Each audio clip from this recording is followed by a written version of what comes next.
All welcome to our channel. ఈ క్లాస్లో వచ్చేసి మనం గెస్టాల్ట్ వాదం గురించి చూద్దాము. లాస్ట్ వీడియోలో మనము ప్రవర్తన వాదం గురించి చూసాము కదా. ఈ వీడియోలో మనము గెస్టాల్ట్ వాదం గురించి చూద్దాము. ఈ వీడియో కనుక మీకు నచ్చితే లైక్ చేయండి, షేర్ చేయండి, అలాగే సబ్స్క్రైబ్ కూడా చేయండి. గెస్టాల్ట్ వాదం వచ్చేసి ఏంటంటే, గెస్టాల్ట్ వాదం సంరచనాత్మక వాదం మరియు ప్రవర్తన వాదాలకు విరుద్ధంగా రూపొందింది.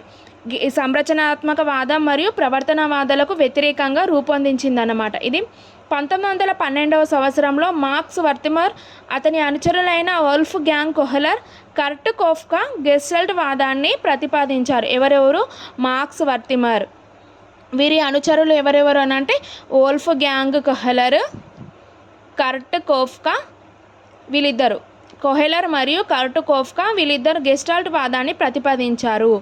అలాగే మనుషులు ఇతర జీవులు బాహ్య ప్రపంచాన్ని విడివడి సంవేదనలుగా కాకుండా ఒక సమగ్ర మొత్తంగా చూస్తారనేదే గెస్టాల్ట్ వాదము. ఏంటి? మనుషులు మరియు ఇతర జీవులు బాహ్య ప్రపంచాన్ని విడివడి సందేహాలనున్న కాకుండా ఒక సమగ్ర మొత్తం, విడివిడిగా కాకుండా ఒక మొత్తంగా చూస్తారనేది గెస్టాల్ట్ వాదం అన్నట్టు.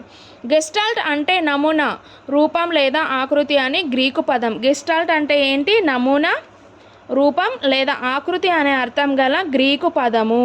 ఏంటి? గెస్టాల్ట్ అంటే ఏంటి? నమూనా, రూపం లేదా ఆకృతి అనే గ్రీకు పదము. మనుషుల ప్రవర్తనను ఉద్దీపన ప్రతిస్పందనగా సంఘటనలు కాకుండా ఒక సంఘటిత నమూనాగా అధ్యయనం చేయాలని వీరు ఉద్ఘాటించారు. ఏంటి? మనుషుల ప్రవర్తనను ఉద్దీపన ప్రతిస్పందన సంఘటనలు కాకుండా, అంటే ఉద్దీపన ప్రతిస్పందనను సంఘటన కాకుండా ఒక సంఘటిత నమూనాగా అధ్యయనం చేయాలని వీరు ఉద్ఘాటించారు. అంటే విడివిడి భాగాల కంటే వాటి మొత్తం గొప్పలనేది గెస్టాల్ట్ వాదుల ముఖ్య సూత్రము. విడివిడి భాగాలు కాకుండా మొత్తం ఒకటే అన్నది వీరి ముఖ్య సూత్రం అన్నట్టు. గెస్టాల్ట్ వాదులు ప్రత్యక్ష వ్యవస్థీకరణ యొక్క సూత్రాలను నిరూపించి అంతర్దృష్టి అభ్యాసనం, నిర్మాణాత్మక ఆలోచనలకు పునాది వేశారు. అలాగే కర్ట్ లెవిన్ అనే గెస్టాల్ట్ వాది ఈ వాదాన్ని వివిధ దశలుగా విస్తరింపచేసిన క్షేత్ర సిద్ధాంతాన్ని ప్రతిపాదించారు. క్షేత్ర సిద్ధాంతాన్ని ప్రతిపాదించింది ఎవరు అని అంటే కర్ట్ లెవిన్. ఎవరు? కర్ట్ లెవిన్ అనే గెస్టాల్ట్ వాది ఈ వాదాన్ని వివిధ దశలుగా విస్తరింపచేసి క్షేత్ర సిద్ధాంతాన్ని ప్రతిపాదించారు.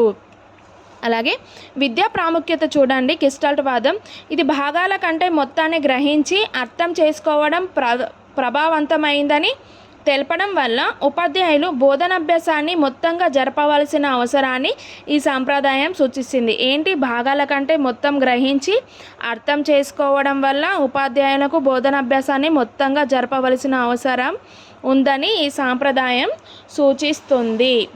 నెక్స్ట్, పాఠశాల వాతావరణం యొక్క ప్రాముఖ్యాన్ని ఈ వాదం తెలిపింది. అంటే పాఠశాల యొక్క వెదర్ యొక్క ప్రాముఖ్యతను ఈ వాదం తెలియజేసింది. సమస్య పరిష్కారానికి కొత్త పద్ధతులను అందించింది. అభ్యాసనంలో లక్ష్యాలను ఏర్పరచుకోవడం గురించి తెలిపి వ్యక్తిగత లక్ష్యాల ఏర్పాటు యొక్క అవసరం గురించి తెలిపింది. ఏంటి? అభ్యాసనంలో లక్ష్యాలను ఏర్పరచుకోవడం మరియు వ్యక్తిగత లక్ష్యాల ఏర్పాటు యొక్క అవసరం గురించి తెలిపింది.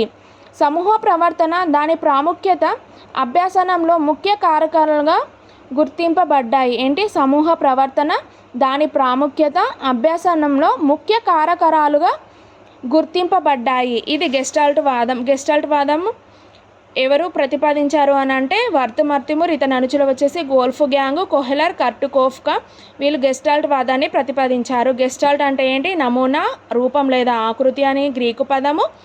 దీనిలో కర్ట్ లెవిన్ అనే గెస్టాల్ట్ వాది వివిధ దశలుగా విస్తరింపజేసిన క్షేత్ర సిద్ధాంతాన్ని ప్రతిపాదించారు. ఇది అన్నమాట గెస్టాల్ట్ వాదం. నెక్స్ట్, మనోవిశ్లేషణ వాదం గురించి చూద్దాము.